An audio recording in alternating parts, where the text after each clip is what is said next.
Earlier this year, I reported on Joe Biden's war on so-called rogue gun dealers and how the new infractions that could get an FFL shut down were simple clerical errors that previously would have gotten a warning and instruction to fix it. The new rules are a clear attack on the gun industry and gun owners.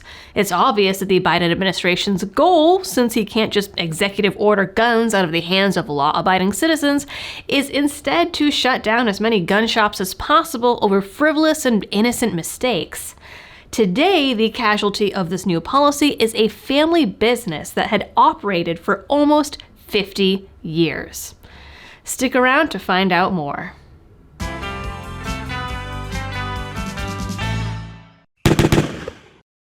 Hello again, Liberty fam, and welcome back to the channel. Before we get into the big story, big shout out today to Arms List for supporting the channel.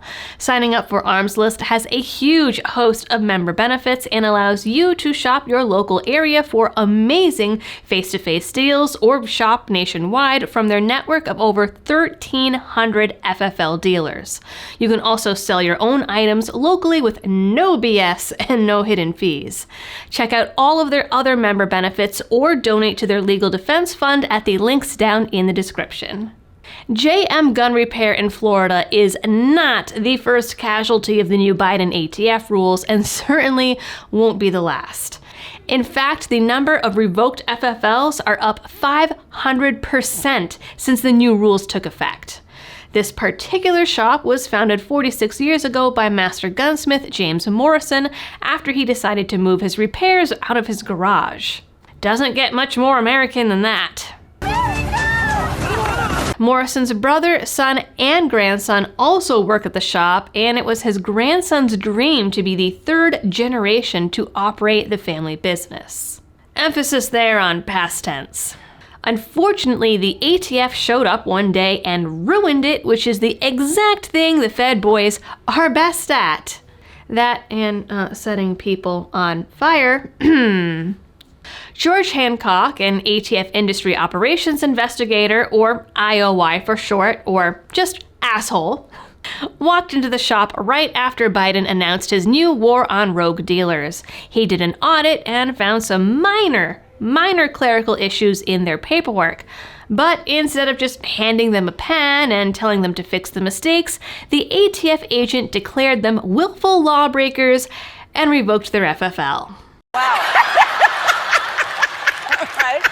Under the new rules, an FFL can and will be revoked for transferring a firearm to a prohibited person, failing to run a required background check, falsifying records such as a firearms transaction form, failing to respond to an ATF tracing request, or refusing to permit ATF to conduct an inspection in violation of the law.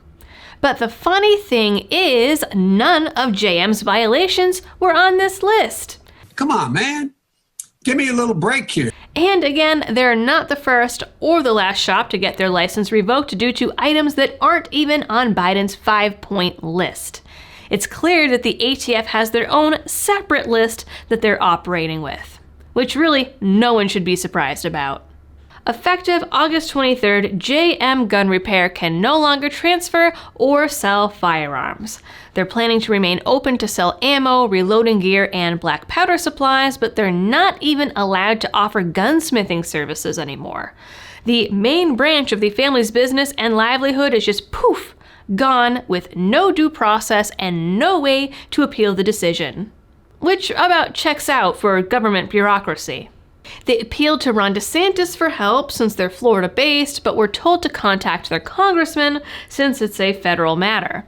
So far, they have gotten no response, which I feel like is a feature of every gun bureaucracy video I have made in the past year.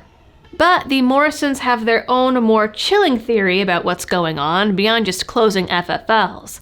Because the ATF isn't allowed technically to build a registry, but when an FFL closes, they have to send their records to the ATF, and we already know that that database is being digitized and is searchable, which, boom, sounds a whole lot like a backdoor registry.